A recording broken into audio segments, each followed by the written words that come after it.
এই জড়জগতে অর্থাৎ আমাদের যদি কারো বাসায় নবজাত শিশু আসে কি করি আমরা?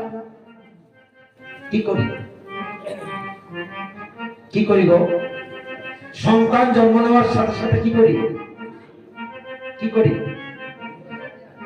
হ্যাঁ, উলুধ্বনি করা হয়। করেছেন আপনারা? মায়েরা সবাই মিলে একটু উলুধ্বনি করেন। হ্যাঁ,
Thank you.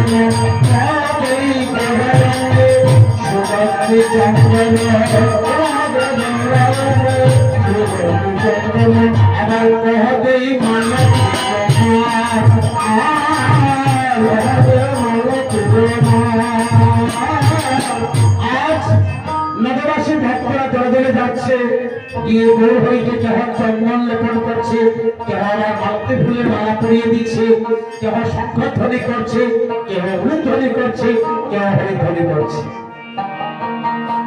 যারা গিয়ে গৌর সুন্দরকে দেখেছেন তারা গৌর সুন্দরের চেহারা কার মনে কেমন তা বলছেন।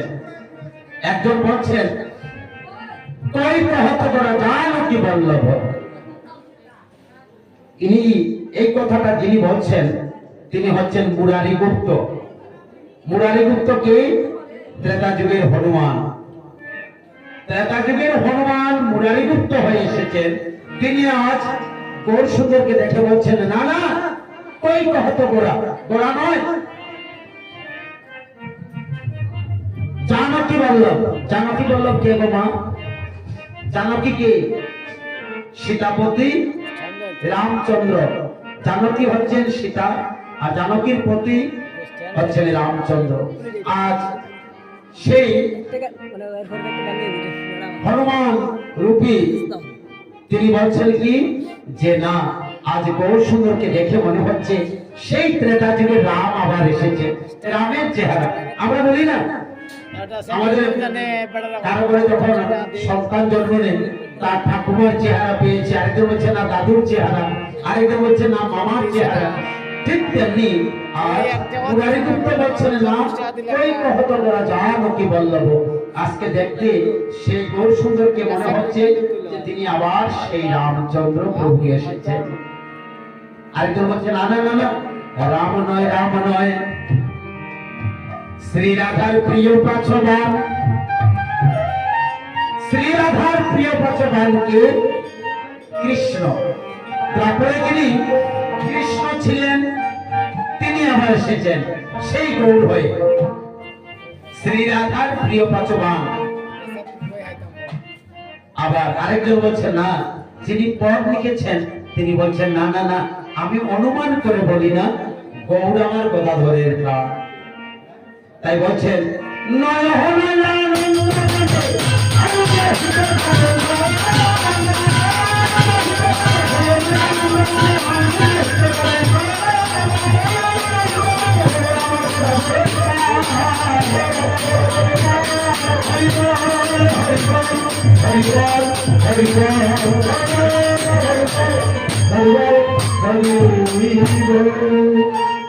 এবার বড় বিষয় অত্যন্ত প্রভু অভিমান করে বসে আছেন।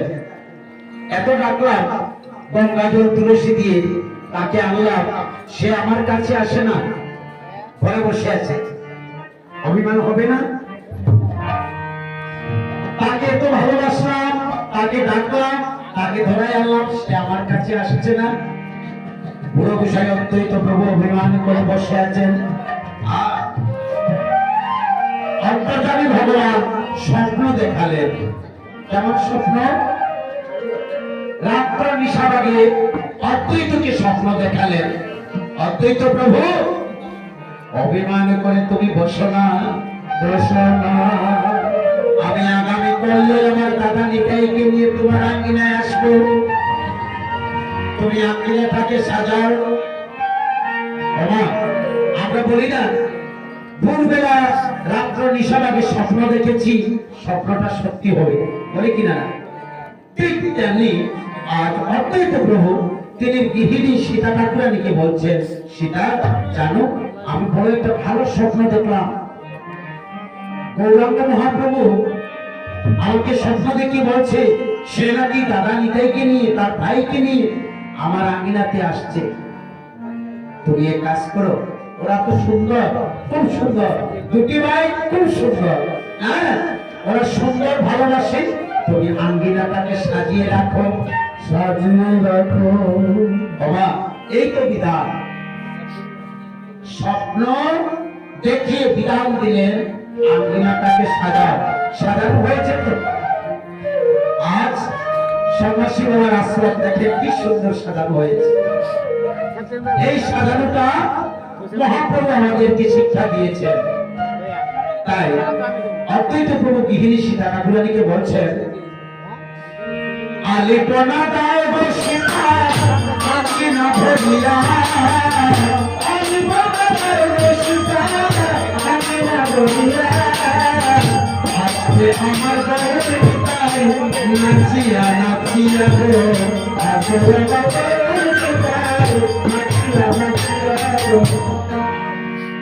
আলপনা দেওয়া হয়েছে। এখানে মহাপ্রভুর বিধান আছে যে কীর্তন মণ্ডলীতে আলপনা একে দিতে হয়।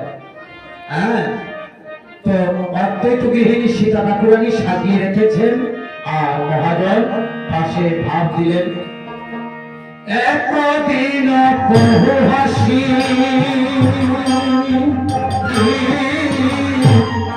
অদ্বৈত দিলে আসি,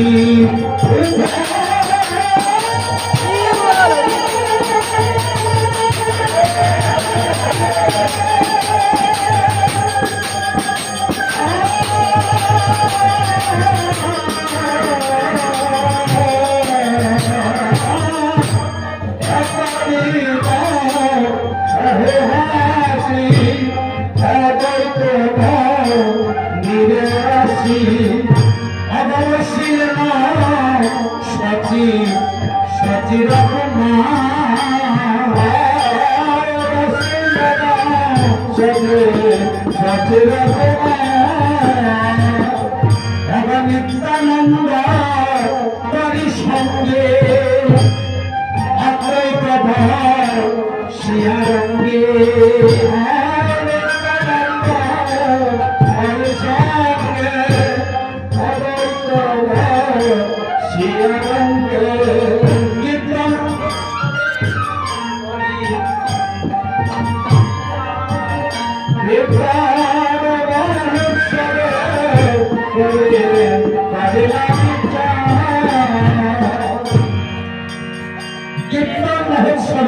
বিচার কেমন করে কীর্তন হবে তা বিচার করছেন। তা কিন্তু আমরা জগৎ জীব জগৎকে শিক্ষার জন্য এটা করেছিলেন আমার মহাপ্রভু। যেমন এখানে একটা মিটিং বসেছিল যে কীর্তন কিভাবে হবে, হ্যাঁ কত তারিখে হবে, কারা কীর্তন করবে, বৈঠক বসেছিল। ঠিক তেমনি অদ্বৈত প্রভু নিত্যানন্দ প্রভু হ্যাঁ আমার মহাপ্রভু বসেছেন, যুক্তি করছেন কিভাবে কীর্তন হবে। হ্যাঁ, কেননা এর আগে ছিল যাগযজ্ঞ, ব্রহ্মের যজ্ঞ, অশ্বমের যজ্ঞ, পূজা অর্চনা, জ্ঞান, এইসব ছিল না। হরিনাম যজ্ঞ, হরিনাম যজ্ঞ আমার মহাপ্রভু আসার পর প্রথম হলো। তো গৃহিণী সীতা ঠাকুরানী শুনতে পেলেন, কখনো তিনজনা বসে কাঁদেন, আবার কখনো হাসেন। গৃহিণী সীতা ঠাকুরানী এসে বলছেন, প্রভু তোমরা কখনো হাসো আবার কখনো কাঁদো, আমাকে কি কিছু বলবে না? সেটা তোমাকেই তো বলবো, কেননা তুমি যে মহামায়া আত্মা শক্তি রূপিণী মা দুর্গা, তোমার শক্তি ছাড়া এই হরিনাম যজ্ঞ কি হয়? তাই আমার মহাপ্রভু বলছে, শোন ঠাকুরানী সীতা বৈষ্ণব নিয়ায়তা, ঠাকুরানী সীতা বৈষ্ণব নিয়ায়তা, আমন্ত্রণ করিয়া বলে সীতা গো, আমন্ত্রণ করিয়া বলে সীতা গো,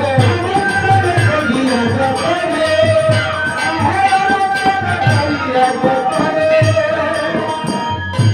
সর্বপ্রথম বললেন, শোন ঠাকুরানী সীতা বৈষ্ণব আনিয়া এটা আমন্ত্রণ করিয়া যতনে।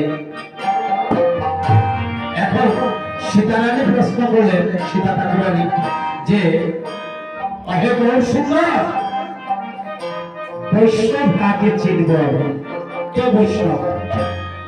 তখন মহাপ্রভু বললেন, বৈষ্ণব চিনিতে নারী দেবতার শক্তি। কে বৈষ্ণব? দেবতারাও চিনতে পারে না। ওমা, আপনারা এখানে যারা মায়েরা বসে আছেন, বাবারা বসে আছেন, আপনাদের মধ্যে হয়তো এমন একজন এমন মহৎ বৈষ্ণব আছেন এটা কেউ বলতে পারবে না। আবার মহাপ্রভু বললেন, শোনো ঠাকুরানী সীতা, বৈষ্ণব আনিয়া হেতা আমন্ত্রণ যতিয়া আমন্ত্রণ করিয়া যতলে সেটা বৈষ্ণব তো দেবতারা চিনতে পারে না। তবে শোনো, বৈষ্ণবের আচার আমি তোমাকে বলে দিচ্ছি, তাকে বৈষ্ণব বলা হয়। তৃণোদপি শুনিতেন তরুরেব সহিষ্ণু নাম অমানিনা মানদেন কীর্তনিয়া সদা হরি। এই কটি লক্ষণ যার মধ্যে দেখবে, জানবে সেই সে বৈষ্ণবের কথা।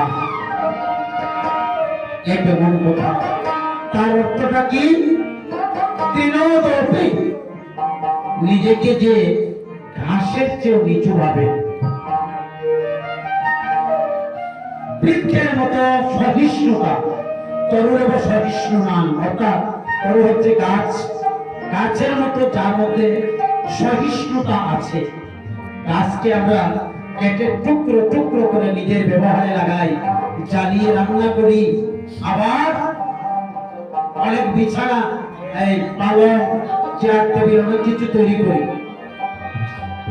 কাউকে তো কোনোদিন বারণ করে না, আমাকে কেটো না, আমাকে মেরো না। এক বিন্দু জলের জন্য একটা গাছ শুকিয়ে মরে যায়, তার কাছে বলতে পারে না আমাকে এক বিন্দু জল দাও।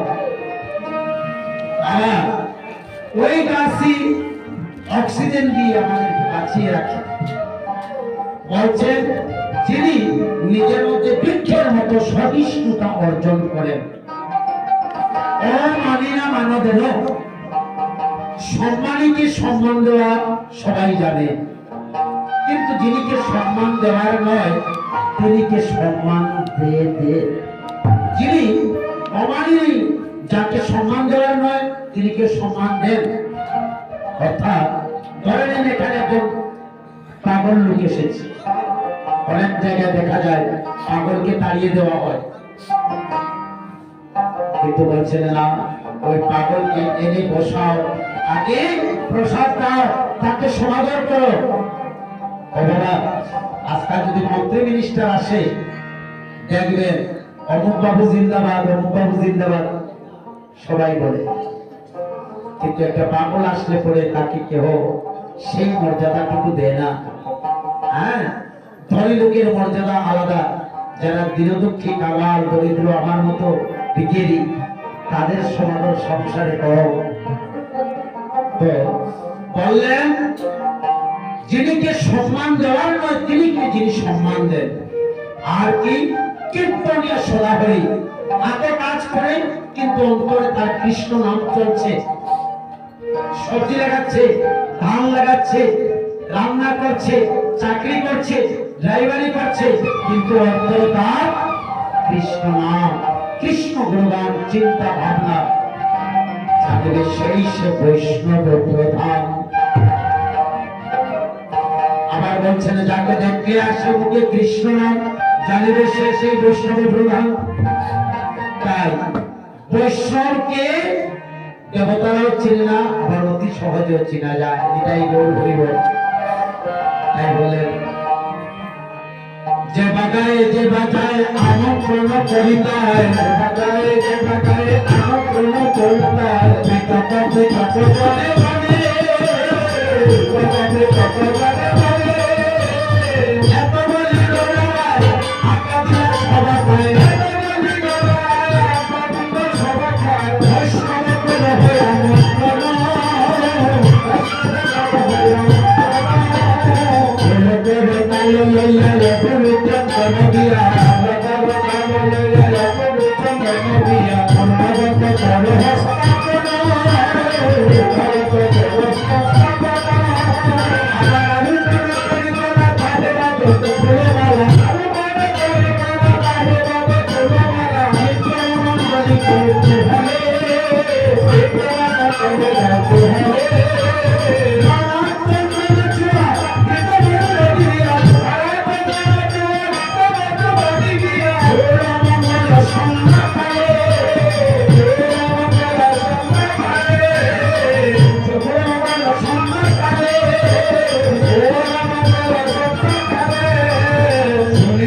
প্রভুর কথা পিঠে পিঠে কইল কথা প্রভুর কথা পিঠে পিঠে কইল কথা আমার উপহার কথা আসে আমার উপহার কথা আসে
বৈষ্ণবগণের কাছে সীতা ঠাকুরানী এই প্রার্থনা রাখছেন, হে বৈষ্ণবগণ তোমরা নিজ করে কৃপা করে দৃষ্টি করে। আমরা অনেক সময় ভাবি যে কমিটি আছে, কমিটি দেখবে, কমিটি রান্নার মানুষ রাখবে, ভালো প্রসাদ পাবো, কিন্তু না, এখানে আসলে পরে সবের দায়িত্ব আছে। মহাপ্রভু নিজ মুখে বলেছেন সীতা ঠাকুরানীর কাছে যারা আসবে তারা একটু সূক্ষ্ম চিন্তা নিয়ে আসবে, সবাই দৃষ্টি করে ভালো চোখকে দেখে যেন যজ্ঞটা সুন্দর সাফল্য হয়। নিতাই গৌর হরি বল, হরি বল, হরি বল, হরি বল। আর আমি আপনাদের কাছ থেকে জানতে চাইছি, এখানে যে কীর্তন হবে শুধু নাম না নাম লীলার মাধ্যমে কীর্তন হবে?